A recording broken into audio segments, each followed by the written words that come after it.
नमस्कार दोस्तों, स्वागत है आपका आपके अपने YouTube चैनल में। दोस्तों, डीएलएड फर्स्ट सेमेस्टर के विद्यार्थियों के लिए ये विज्ञान शिक्षण का लघु उत्तरीय प्रश्न पत्र बहुत ही महत्वपूर्ण है। जो कि पहला प्रश्न है कि गुरुत्व बल तथा पेशीय बल को उदाहरण द्वारा समझाइए। तो बल के प्रमुख प्रकार कुछ इस प्रकार से हैं। पहला है पेशीय बल। जब हम किसी वस्तु को हाथ से उठाते हैं तो हमारे हाथों की मांसपेशियों में खिंचाव पैदा होता है। हाथ की मांसपेशियों पर उत्पन्न खिंचाव द्वारा वस्तु पर बल लगाया जाता है। पेशियों द्वारा लगाए गए इस बल को पेशीय बल कहा जाता है। बैलों द्वारा गाड़ी को खींचना, पानी से भरी बाल्टी उठाना, किसी वस्तु को हथौड़े से पीटना, टमाटर को दबाना आदि बल के ही उदाहरण हैं। दूसरा है गुरुत्वीय बल। तो पृथ्वी पत्थर के टुकड़े को अपने केंद्र की ओर आकर्षित करती है। पृथ्वी के इस आकर्षण बल को गुरुत्व बल कहा जाता है। सभी वस्तुओं पर गुरुत्व बल कार्य करता है। पृथ्वी प्रत्येक वस्तु को अपने केंद्र की ओर खींचती है। दूसरा है कि चुंबकीय बल क्या है। तो चुंबकीय बल जो होता है लोहे की कीलों को अपनी ओर खींच लेता है। चुंबक द्वारा कीलों पर लगाए गए बल को चुंबकीय बल कहते हैं। किसी चुंबक द्वारा किसी अन्य चुंबक एवं चुंबकीय पदार्थों पर लगाया गया बल चुंबकीय बल कहलाता है। अगला जो बल है विद्युतीय बल है। तो विद्युतीय बल के कारण भी आकर्षण बढ़ जाता है। उदाहरण के लिए यदि प्लास्टिक के स्केल को सूखे बालों से रगड़कर कागज के टुकड़ों के पास ले जाया जाए तो कागज के टुकड़े प्लास्टिक के स्केल की ओर आकर्षित होने लगते हैं। ऐसे विद्युतीय बल लगने के कारण ही होता है। अगला बल है घर्षण बल।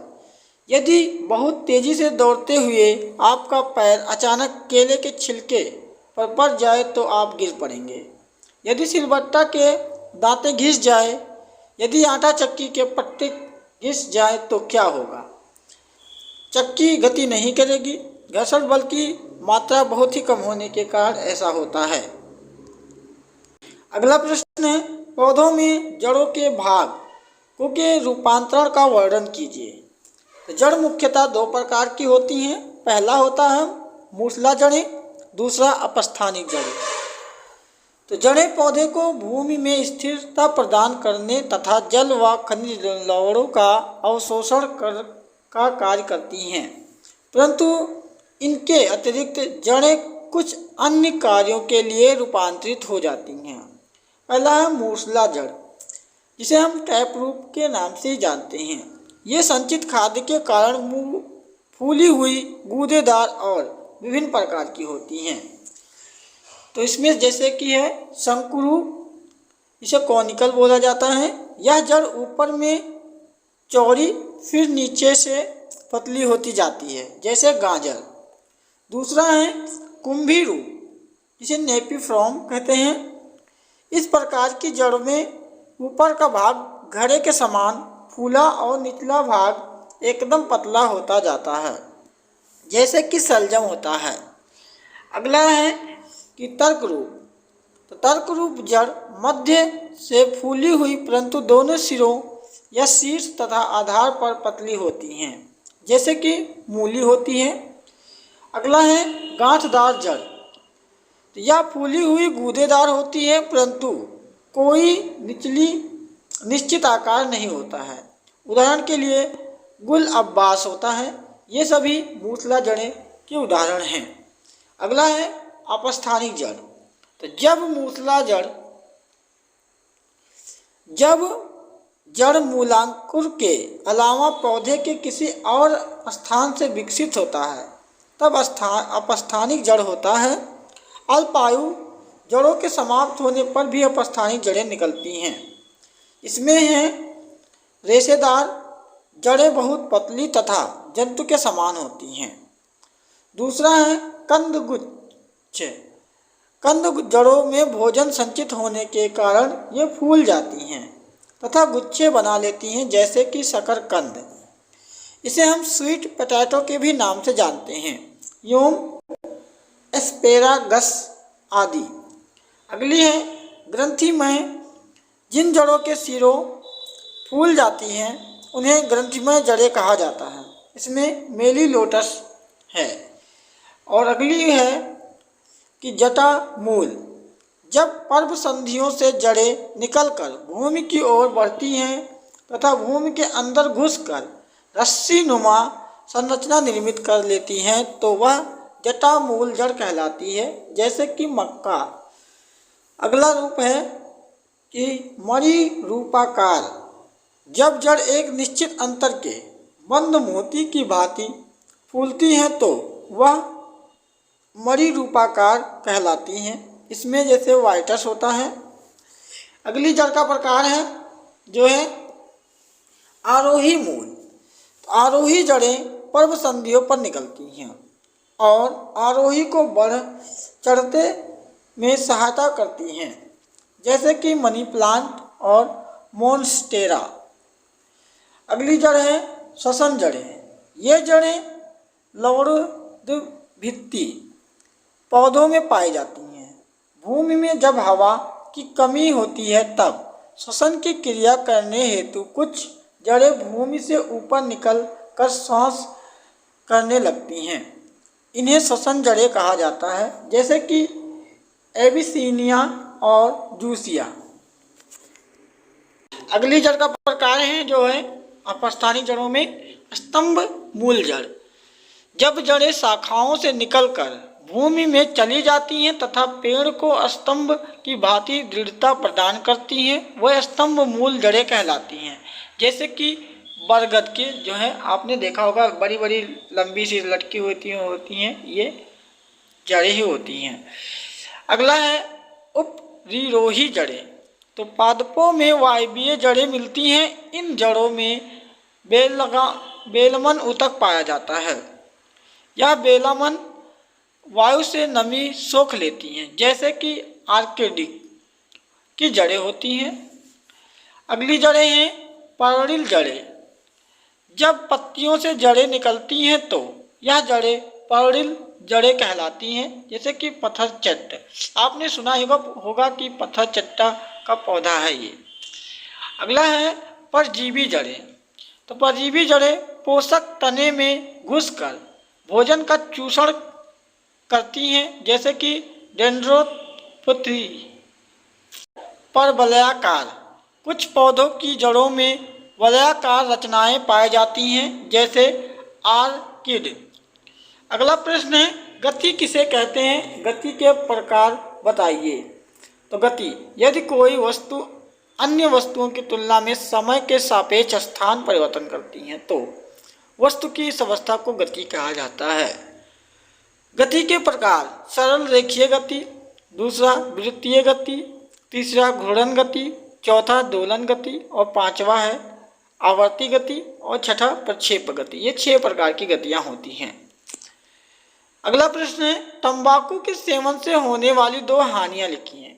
तो जो लोग तंबाकू खाते हैं तो उनको तो पता ही होगा, और जो नहीं खाते हैं उनको हम बता ही देते हैं। आप पहला है कैंसर होता है। कैंसर होने के कारण में सबसे बड़ा योगदान तंबाकू का ही होता है। तंबाकू के सेवन से अनेक प्रकार के होने वाले रोगों में कैंसर प्रमुख है। इससे फेफड़ों का कैंसर हो जाता है।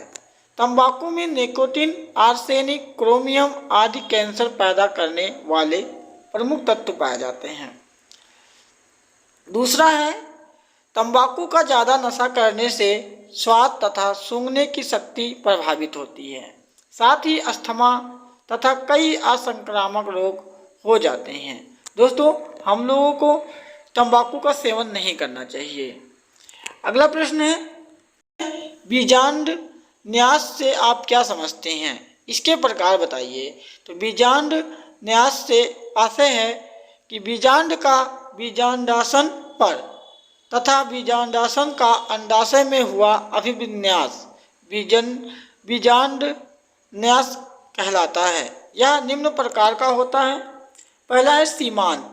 सीमांत में जायांग एक अंडपी तथा बहुअंडपी युक्त अंडप होता है। योम इसके बीजांड कतार में एक किनारे से लगे हुए होते हैं। दूसरा है अक्षीय, इसमें जायांग, द्वि तथा बहुअंडपी या बहुकोष्ठकीय या युक्तांडपी होता है। इसका बीजांडासन केंद्रीय होता है। अगला प्रकार है भित्तीय। जायांग द्वि से बहुअंडपी या युक्तांडपी तथा एक कोष्ठीय होता है। इसमें बीजांड परिधि पर दो निकटस्थ बीजांडासन में जुड़े होते हैं। चौथा प्रकार है मुक्त स्तंभीय। इसमें जायांग द्वि से बहुअंडपी या युक्तांडप तथा एक कोष्ठकीय होता है। इसके बीजांड केंद्रीय स्तंभ पर उत्पन्न होते हैं। पांचवा प्रकार है आधारीय। इसमें एक या एक से अधिक बीजांड अंडाशय के आधार पर लगे रहते हैं। अगला है प्रकार परभित्तीय। तो परभित्तीय में जायांग बहुअंडपी, युक्तांडप, बहुकोष्ठकीय वह होता है। वास्तव में बीजांडासन परिधि से अंदर की ओर वृद्धि करता है, जिससे यह संपूर्ण अंतः सतह पर पाए जाते हैं। अगला प्रश्न है निषेचन क्या है, स्पष्ट कीजिए। तो निषेचन जो है बीजांड के भ्रूण कोश में प्रवेश करने के पश्चात पराग नलिका का शीर्ष गल जाता है तथा इसमें उपस्थित नलिका केंद्र भी लुप्त हो जाते हैं।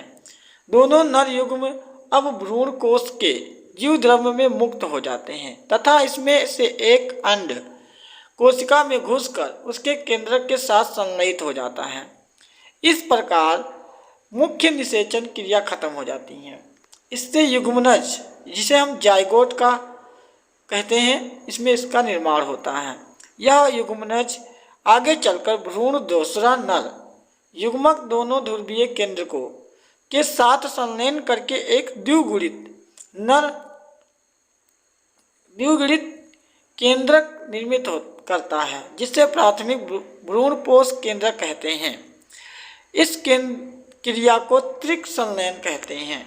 प्राथमिक भ्रूण कोश केंद्रक बार बार विभाजित होता जाता है तथा इसके फलस्वरूप सभी केंद्रकों के चारों ओर भित्तियां बन जाती हैं। इस प्रकार जो ऊतक बनता है उसे भ्रूणपोष कहा जाता है। भ्रूणपोष में भोज्य पदार्थ एकत्रित हो जाता है। यह भ्रूण के परिवर्धन के समय उसे पोषण प्रदान करता है। दोहरा निषेचन होने के कारण ही आवृत्ति बीजों की यह क्रिया द्विनिषेचन कहलाती है। अगला प्रश्न है परपराग के दो लाभ लिखिए।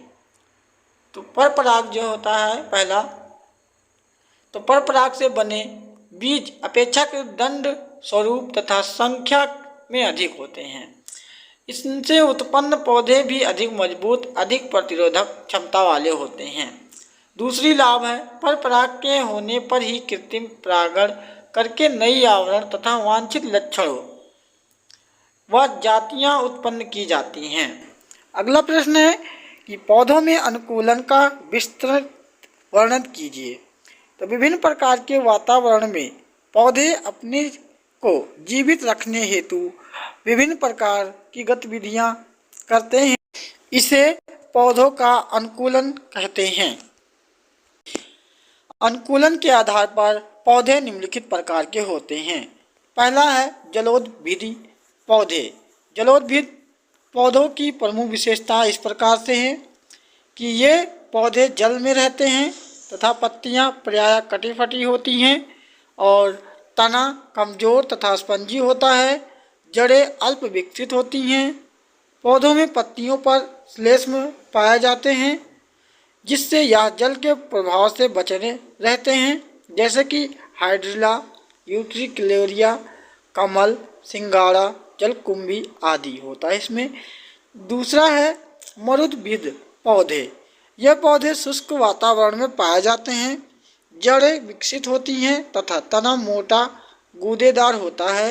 पत्तियां नुकीली तथा कांटों के रूप में रूपांतरित होती हैं, जैसे कैक्टस जिसे हम नागफनी कहते हैं, और रसकस और बबूल। अगला है कि लवणभिद पौधे। ये पौधे खनिज लवणों की अधिकता वाले स्थानों पर पाए जाते हैं। तना मोटा तथा सरस होता है। पत्तियां मोटी एवं चमकीली होती हैं। इनमें श्वसन जड़ें पाई जाती हैं, जैसे कि राइजोफोरा और एबीसीजिया। अगला प्रश्न है, चुंबकीय पदार्थों के प्रकार बताइए। तो विभिन्न प्रकार के चुंबकीय पदार्थ प्रकृति में पाए जाते हैं। कुछ पदार्थ चुंबकीय क्षेत्र में रखे जाने पर क्षेत्र की ओर चुंबकित होते हैं, जबकि कुछ पदार्थ क्षेत्र की विपरीत दिशा में चुंबकित होते हैं। उपयुक्त आधार पर पदार्थों को निम्नलिखित भागों या वर्गों में विभाजित किया गया है। पहला है प्रतिचुंबकीय पदार्थ। तो प्रतिचुंबकीय पदार्थ वे पदार्थ होते हैं जो किसी चुंबकीय क्षेत्र में रखे जाने पर क्षेत्र के विपरीत दिशा में चुंबकित होते हैं तथा किसी चुंबक के निकट लाए जाने पर प्रतिकर्षित हो जाते हैं। प्रतिचुंबकत्व का गुण प्रायः उन पदार्थों में पाया जाता है जिनके परमाणुओं में इलेक्ट्रॉनों की संख्या सम होती है। प्रतिचुंबकीय पदार्थ के परमाणु का नेट चुंबकीय आघूर्ण शून्य होता है तथा जैसे कि जल, तांबा, जस्ता, सोना, चांदी, हीरा, पारा, नाइट्रोजन, हाइड्रोजन और नमक इत्यादि होता है। अगला है अनुचुंबकीय पदार्थ। तो अनुचुंबकीय पदार्थ किसी चुंबकीय क्षेत्र में रखे जाने पर क्षेत्र की दिशा में आंशिक रूप से चुंबकित होते हैं तथा किसी चुंबक के निकट लाए जाने पर आकर्षित होते हैं। जैसे कि इसको में उदाहरण के रूप में oxygen, platinum, sodium, aluminium, manganese आदि अनुचुंबकीय पदार्थ का प्रत्येक परमाणु एक चुंबक की भांति व्यवहार करता है, जिससे अस्थायी चुंबकीय आघूर्ण होता है। इसे परमाणुीय चुंबक कहा जाता है। अनुचुंबकत्व का गुण प्रायः उन पदार्थों में पाया जाता है जिनके परमाणुओं में इलेक्ट्रॉनों की संख्या विषम होती है। तीसरा प्रकार है लौह चुंबकीय पदार्थ। लौह चुंबकीय पदार्थ वे पदार्थ कहे जाते हैं जो किसी चुंबकीय क्षेत्र में पाए रखे जाने पर क्षेत्र की दिशा में प्रबल रूप से चुंबकित होते हैं तथा किसी चुंबक के निकट लाए जाने पर तेजी से आकर्षित हो जाते हैं। जैसे कि लोहा, निकिल, कोबाल्ट आदि लौह चुंबकीय पदार्थ के भीतर परमाणुओं के अत्यंत सघन कुछ क्षेत्र पाए जाते हैं जिन्हें हम डोमेन कहा जाता है। अगला प्रश्न है, गति के तृतीय नियम को बताइए। गति विषयक तृतीय नियम या क्रियाओं या प्रतिक्रियाओं का नियम इसे भी कहा जाता है। जब कोई एक पिंड दूसरे पिंड पर बल लगाता है तो ऐसी स्थिति में दूसरा पिंड भी पहले पिंड पर उतना ही बल विपरीत दिशा में लगाता है, अर्थात प्रत्येक क्रिया को उसके बराबर तथा विपरीत दिशा में प्रतिक्रिया होती है। इसे न्यूटन के गति का तृतीय नियम कहा जाता है। यह न्यूटन का सबसे बड़ा एवं महत्वपूर्ण नियम माना जाता है। उदाहरण में कि माना कि दो पिंड आ तथा बा हैं जो एक दूसरे पर बल आरोपित कर रहे हैं। यदि पिंड आ पर पिंड बा द्वारा आरोपित बल फा बा है तथा पिंड बा पर पिंड आ के द्वारा बल फा आ बा और आ है, तब न्यूटन के तृतीय नियम के अनुसार फा आ बा बराबर माइनस फा बा आ होता है।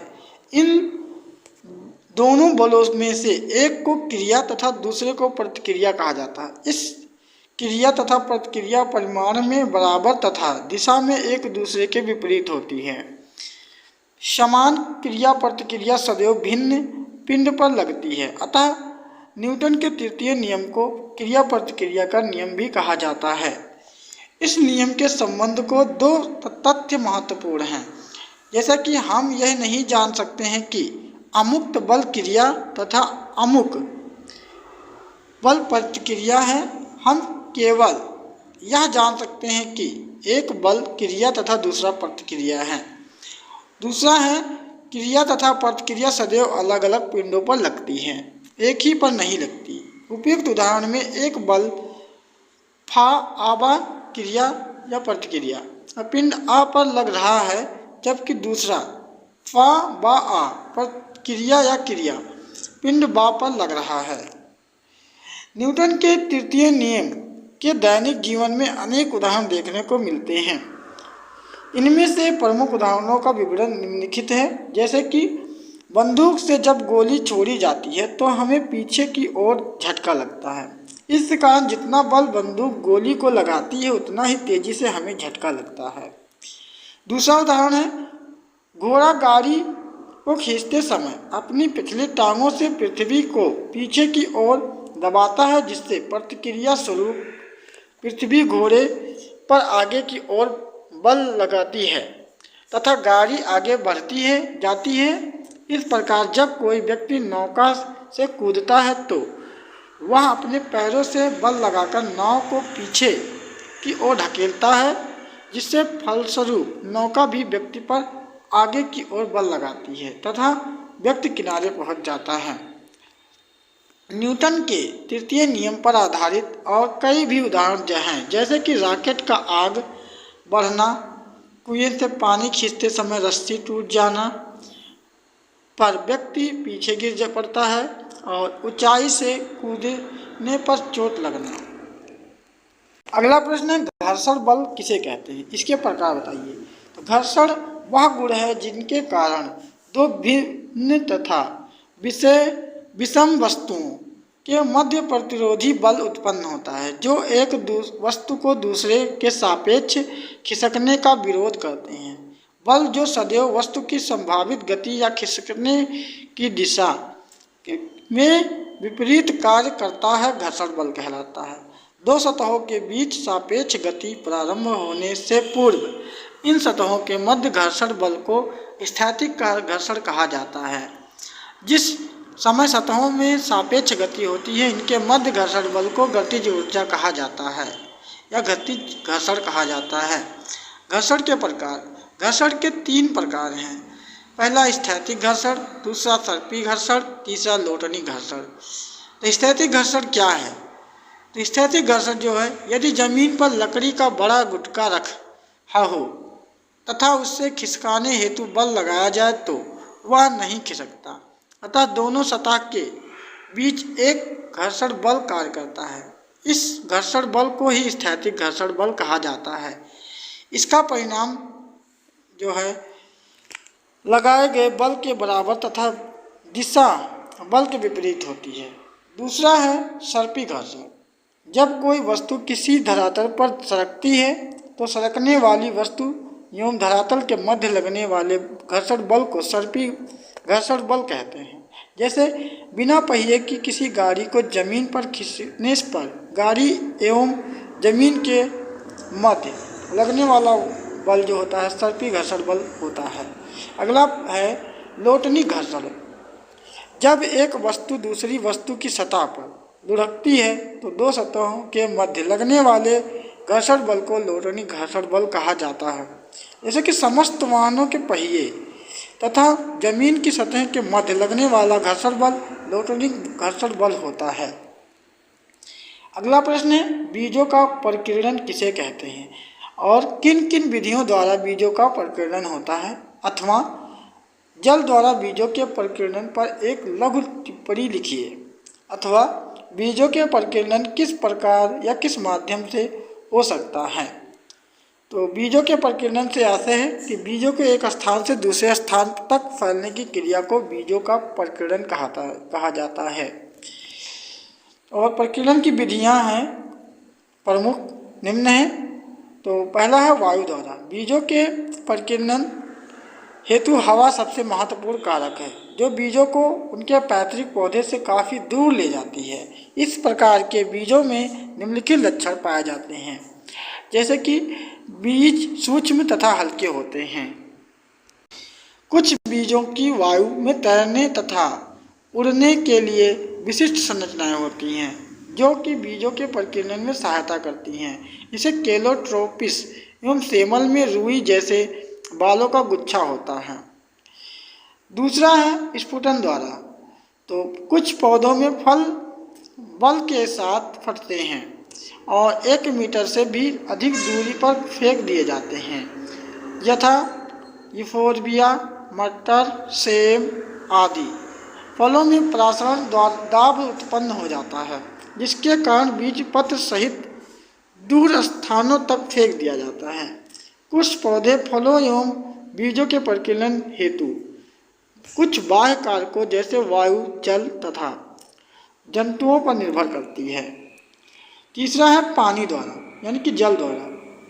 जल के भीतर या उसके निकट उगने वाले पौधे में फलों या बीजों का विकिरण जल द्वारा किया जाता है। नारियल का फल जो है धारा के साथ बहुत दूर दूर तक विकिरण हेतु अनुकूलित होता है।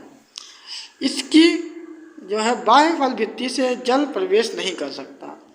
इसकी मध्य भित्ति के रेशों में वायु भरी रहती है, जिससे यह हल्का हो जाता है और दूरस्थ स्थानों तक चला जाता है।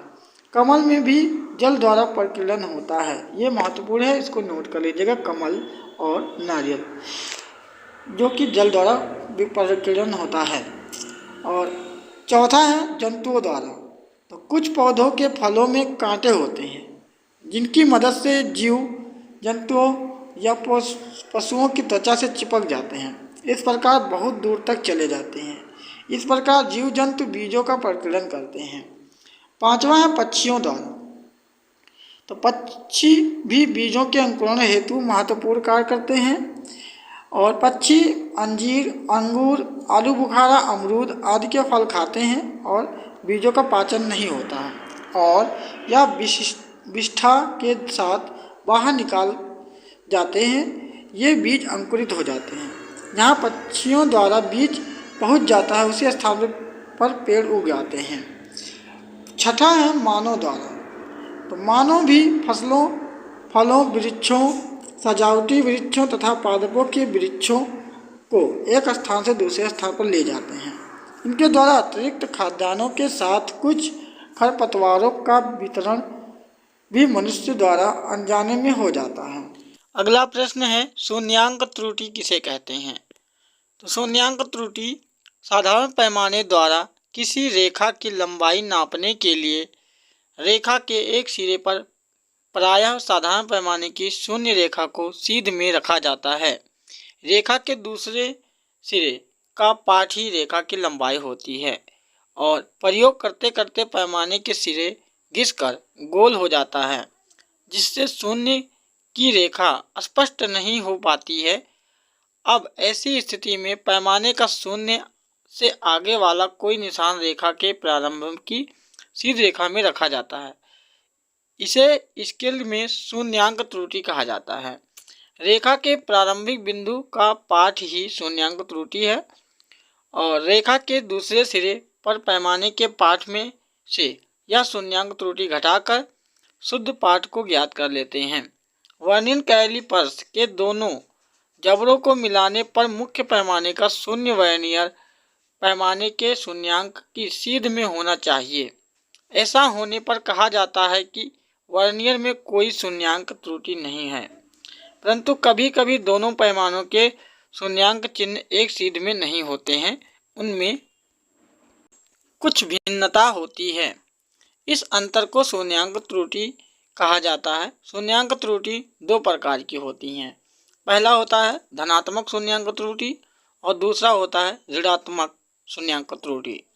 तो पहले देख लेते हैं हम लोग धनात्मक शून्यांक त्रुटि क्या है। तो यदि दोनों जबड़ों को मिलाने पर वर्नियर पैमाने का शून्यांक मुख्य पैमाने के शून्यांक के दाईं ओर रहता है तो शून्यांक त्रुटि धनात्मक कहलाती है। इसे ज्ञात करने हेतु हम सर्वप्रथम यह देखते हैं कि वर्नियर पैमाने का कौन सा खाना मुख्य पैमाने के किस खाने से मिलता है। इस खाने की संख्या में वर्नियर अल्पतमांक का गुणा करके शून्यांक त्रुटि ज्ञात कर ली जाती है। शुद्ध पाठ ज्ञात करने हेतु प्रेक्षित पाठ में से इस त्रुटि को घटा दिया जाता है। अब बात करते हैं ऋणात्मक शून्यांक त्रुटि। तो यदि जबड़ों को मिलाने पर वर्नियर पैमाने का शून्यांक मुख्य पैमाने के शून्यांक के बाईं ओर रहता है तो शून्याङ्क त्रुटि ऋणात्मक कहलाती है। शुद्ध पाठ ज्ञात करने के लिए शून्याङ्क त्रुटि हमेशा प्रेक्षित पाठ में से घटाई जाती है, अतः शून्याङ्क त्रुटि ऋणात्मक होने पर जुड़ जाती है।